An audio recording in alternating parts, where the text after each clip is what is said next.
Hello student, I am Bhupendra Bairagi and I welcome you to my YouTube channel Learn English with Bhupendra Sir. Today we will discuss the second part of your chapter 3 question. As you know, we have already discussed the first part in which the king went to meet the hermit and where he asked his questions but didn't get the answer. So here we start the second part. The king turned round and saw a bearded man running towards them. तो राजा ने क्या देखा? जब इससे पहले कब देखा इसको जानने के लिए हम हल्का सा ऊपर चलते हैं तो देखेंगे. Here comes someone running, said the hermit. ये hermit ने कहा था लास्ट लाइन में, राइट? तो वहाँ पे क्या देखा? The king turned round and saw a bearded man running towards them. राजा ने मुड़कर देखा कि एक ऐसा इंसान जिसकी दाढ़ी थोड़ी बड़ी बड़ी है वो उनकी तरफ दौड़ कर आ रहा है. His hands were pressed against his stomach, from which blood was flowing. उसके हाथ जो हैं वो उसके पेट पर रखे हुए हैं, उसने दबा रखा है पेट को और वहाँ से खून निकल रहा है, खून बह रहा है. When he reached the king, he fainted and fell to the ground. जब वह राजा तक पहुंचा तो वो बेहोश हो गया. फेंटेड होना मतलब बेहोश हो जाना, मूर्छा में आ जाना. And fell to the ground, और गिर गया क्योंकि उसके पेट में से खून निकल रहा था तो वो वहाँ पर गिर गया बेहोश होकर. The king and the hermit removed the man's clothing and found a large wound in his stomach. क्या देखा? राजा और हर्मिट ने उसके जब कपड़े, वहाँ जो कपड़े थे, क्लोथिंग थी, जहाँ से घाव निकल रहा था वहाँ से हटाया तो उन्होंने देखा कि उसका जो पेट है वो खोल के देखा वहाँ पे पेट पर तो एक बड़ा गहरा सा जख्म था. वॉन्ड मतलब जख्म, घाव. The king washed and covered it with his handkerchief but the blood would not stop flowing. क्या किया? किंग ने उसको साफ किया, धोया जख्म को और उसको अपने रुमाल से ढका, लेकिन जो ब्लड था वो अभी भी रुक नहीं रहा था. फिर the king redressed the wound until at last the bleeding stopped. King ने फिर क्या किया? बार बार ऐसे ही करता रहा, रीड्रेस करता रहा मतलब बार बार धोता था, फिर रखता, वहाँ रुमाल से बांधता था. इस तरह करते करते जब तक किया तब तक कि ब्लड ना रुक जाए. रीड्रेस्ड मतलब ड्रेस्ड अगेन. ड्रेसिंग यानी जानते हैं आप लोग, मल्लम पट्टी करना. तो इस तरह से पट्टी बांध रहे थे उनको. The man felt better and asked for something to drink. जब ऐसा हुआ तो वो जो इंसान था जिसको जख्म था, जो कि मूर्छा की हालत में था, उसको थोड़ा अच्छा लगने लगा और उन्होंने पीने के लिए कुछ मांगा. The king brought fresh water and gave it to him. तो राजा ने फ्रेश वाटर, साफ पानी लेके आया और उनको पीने के लिए दिया. By this time the sun had set and the air was cool.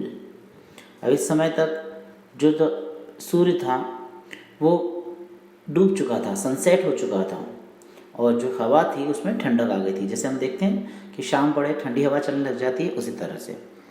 The king with the hermit's help carried the wounded man into the hut and laid him on the bed. King ने hermit की मदद से उस जख्मी इंसान को उठाया और उसे हर्मिट की हट में ले गए और उन्हें वहाँ लिटा दिया. The man close his eyes and ले क्वाइट. वो जो इंसान था, जो जख्मी था, उसने अपनी आंखें बंद करी और चुपचाप लेट गए वहाँ पर. The king, tired by his walk and the work he had done, lay down on the floor and slept through the night. राजा जो थे वो भी थक गए थे क्योंकि वो पैदल चल कर आए थे उनके पास. फिर उन्होंने इतना काम किया था, जैसा कि हमने देखा कि उन्होंने बेड्स खोदे थे प्लांट्स लगाने के लिए, और थकने की वजह से वो भी वहीं पे लेट गए फ्लोर पे ही, ज़मीन पर, और उन्हें नींद आ गई. पूरी रात वो सोते रहे वहीं पे.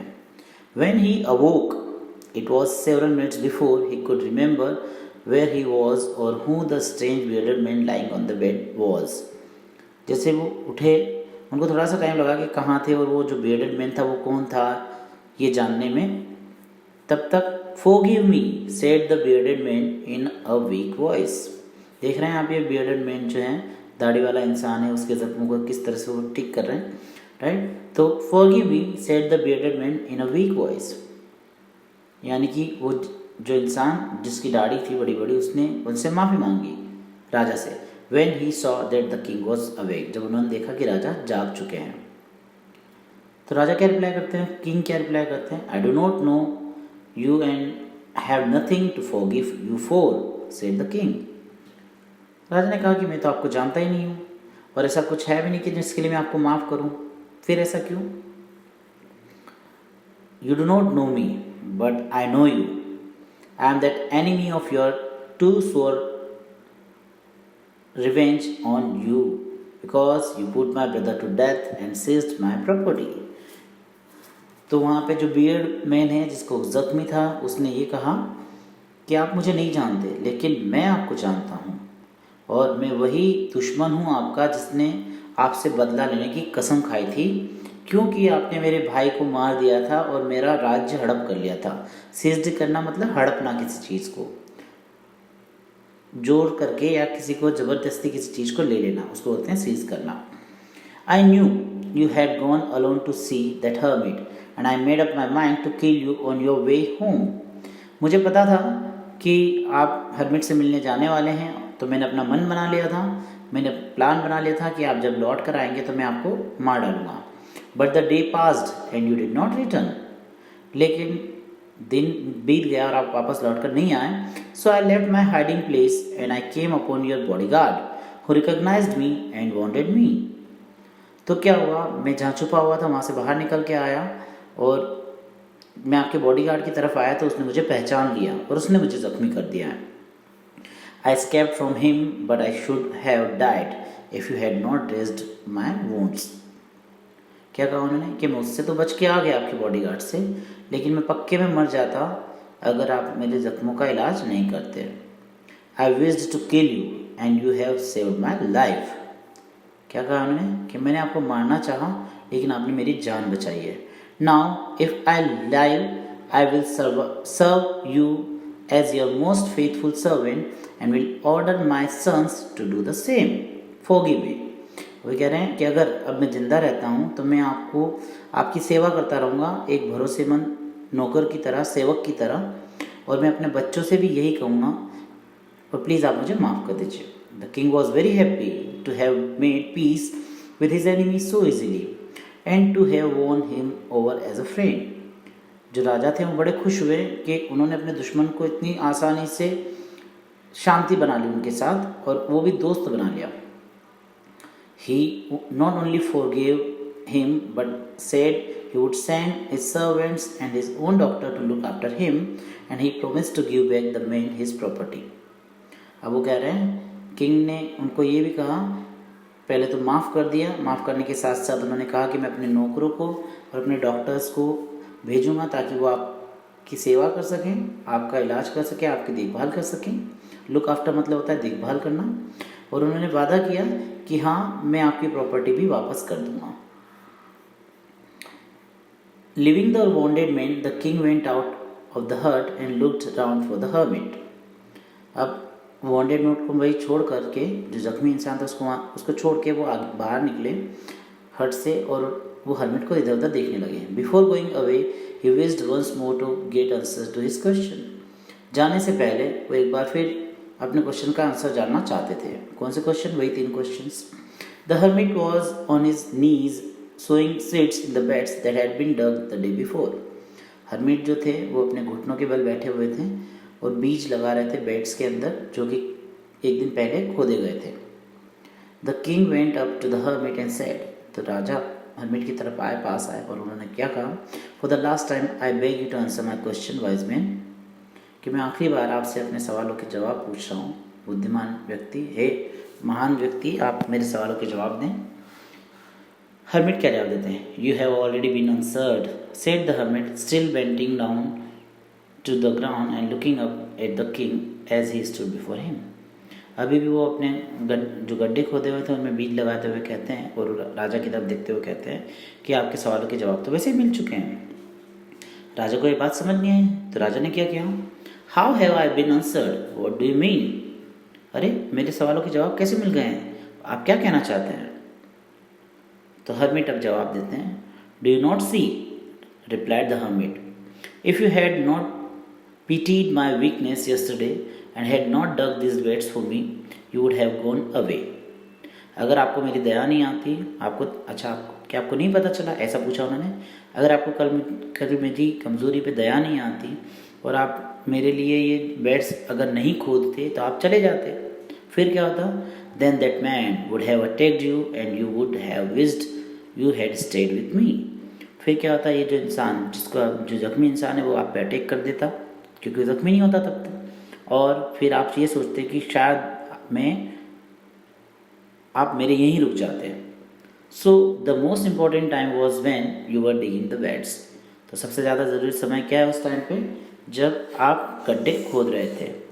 And I was the most important man to do me good was your most important business. और मैं सबसे ज़्यादा इम्पॉर्टेंट इंसान था उस टाइम पे आपके लिए, और मेरे लिए अच्छा करना ही सबसे ज़्यादा ज़रूरी आपका काम था. Afterwards when the man ran to us, the most important time was when you were caring for him. उसके बाद जो जख्मी इंसान हमारी तरफ दौड़ते हुए आया, तो सबसे ज़्यादा ज़रूरी समय वही था जब आप उसकी सेवा कर रहे थे. Because if you had not dressed him wounds he would have died without having made peace with you. अब क्या कहा हार्मिट ने? अगर आपने उसका ध्यान नहीं रखा होता या उसकी ड्रेसिंग नहीं की होती, जख्मों का ध्यान नहीं रखा होता, तो वो मर जाता और आप लोगों के बीच में शांति स्थापित नहीं हो पाती. So he was the most important man. इसीलिए वो सबसे ज़्यादा इंपॉर्टेंट था उस समय पे आपके लिए. And what you did for him was your most important business. तो जो भी आपने उसके साथ किया उस समय पे, वही करना आपके लिए सबसे ज़्यादा आवश्यक है, सबसे ज़्यादा ज़रूरी था. Remember then there is only one time that is important and that time is now. Now finally hermit is answering the questions of the king and he is saying कि याद रखिए, remember then there is only one time that is important and that time is now. कि केवल एक ही समय है जो important है, सब एक ही समय है जो महत्वपूर्ण है, और वो समय क्या है? अभी करना है जो करना है.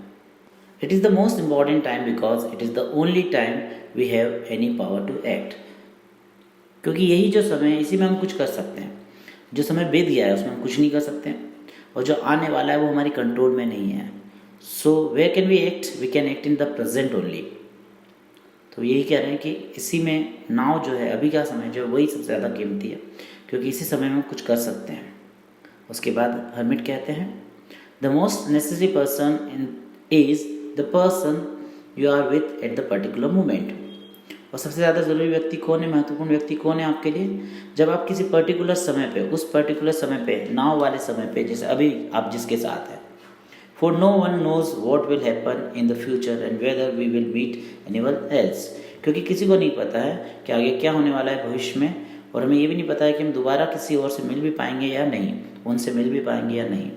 तो वही हमारे लिए सबसे महत्वपूर्ण है. The most important business is to do that person good.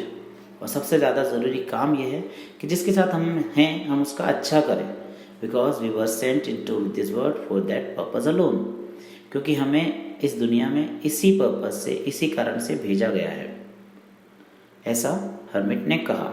So here hermit has answered his all 3 questions. First question जो था कि कौन सा समय जो है वो सबसे ज़्यादा कीमती है, तो उन्होंने कहा कि नाउ, अभी ये करना है, अभी का समय. दूसरा क्वेश्चन था कि कौन सबसे ज़्यादा ज़रूरी है, तो उन्होंने कहा कि वो व्यक्ति जिसके साथ आप अभी हैं. और तीसरा ये कि सबसे ज़्यादा ज़रूरी काम क्या है, तो जिस व्यक्ति के आप साथ हैं उसके साथ अच्छा करना, यही काम सबसे ज़्यादा ज़रूरी है. तो here comes the end of the story and I hope you have learn a lot. Thank you very much.